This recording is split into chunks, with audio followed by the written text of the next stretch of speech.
It's the time for the package from China. Let's go.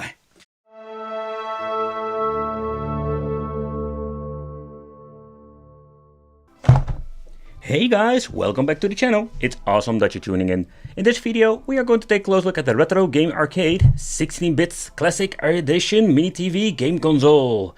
And that's a really mouthful. Okay, but what are we going to get? That is what I always love to check out. Plug and play devices. I love these classic arcade look-alike plug and play devices.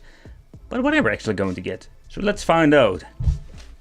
Okay, so I already mentioned this is a plug and play device, so I have no idea why they're still making these things. Maybe there are collectors out there. Let me know in the comments if you're a collector of plug and play devices. In total 145 classic games, so that's quite a lot. But I'm curious, what kind of games? It seems to be needing 4 AA batteries, and holy crap, that's a lot. But 16-bit game, that's something you don't see very often. It is only for one player, so we don't have the options to plug in an extra controller, so if you want to play together with your buddy. Nope, it is not possible. Oh, I'm done with this. Okay, let's get this cable out. Alright. Oh. Okay, so let's take a close look at the toilet paper manual like always. Is there any information? Battery instruction. Here, quick overview for what you're going to get. Yeah, nothing really interesting. General instructions and the language I can't even understand, so what are we going to do about that? Because this is an issue. But that was more like, what just happened? It's more like, did they forget to put the screws in, or... Oh man, I think... I have no idea what is going on here. What's... I didn't even put the freaking screws in. They more like slapped it in the box. And there is a cable missing. But before we're going to try and make a fix video, let's take a close look at this, because this is quite interesting. They made a special PCB with micro switches. Okay, that is pretty cool. So normally we're going to get like a PCB with like the old school membrane stuff. But these, they got a nice click to it. But you can see like these are like the membrane buttons that I've seen before. Of course with the old school controllers. But the joystick, if you can fix it, let's see if you can fix it and we can play some games. That would be cool. So luckily I could fix it. The only thing that was more like a loose wire, so not a big of a deal.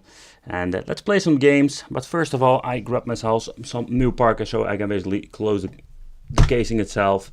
Because I don't want to happen that to me again. That's going to be falling apart. How can you freaking unbelievable? It's just freaking unbelievable. They just forgot to put the freaking screws in. Okay, so let's take a close look at the game list. 145 games. So I'm curious if they're like real all Sega games or are like horrible games like the cheap homebrew stuff. Looks kinda interesting. James Bond, yeah, there are quite some different ones. So far so good. For the people wondering, so if there are like games that can have like a save function, normally you don't have it with stuff like this. Nope, no save game. So let's try some games and let's see how is the gameplay and how is the sound, because that is the biggest issue with these things. Okay, so let's try a little bit of Beefcake and Wolfie. It sounds slightly different, but it is not sounding that horrible.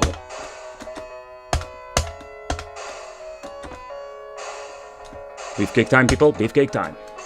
Beefcake. So let's try another one. I'm guessing like the reset button over here, and we can reset back through the menu. I crank up the volume.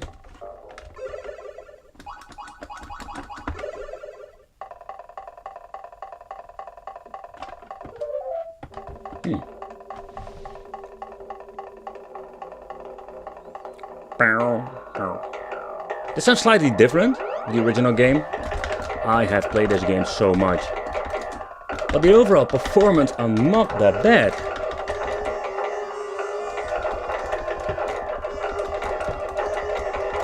Oh crap. All the sound effects are here. Sometimes I have this feeling that this joystick has a slight delay. Or I just need to get used to this wiggle stick, of course. That is possible. Wiggle, wiggle stick. Look at this, a kind of Russian version or something like. What the hell? Speed of the game is exciting. Yeah. Going back to the 1990s with blast processing power. Ooh. All the sound effects are here. Sounds slightly different. Again, sorry, I'm just repeating myself, I know.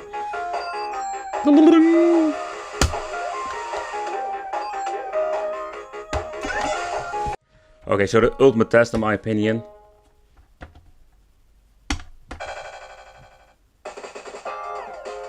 Oh. That sounds really messed up.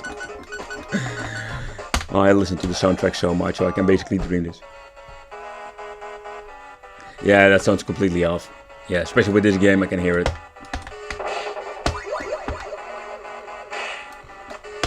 Well, we can play it arcade style, with the joystick. With the wiggle stick. Fly away, fly away. Do it street rage off to the way. Fly away. Okay, let's go. Who wants some? Who wants some? You first? Okay. Come on. Come on. Soundtrack sounds really horrible.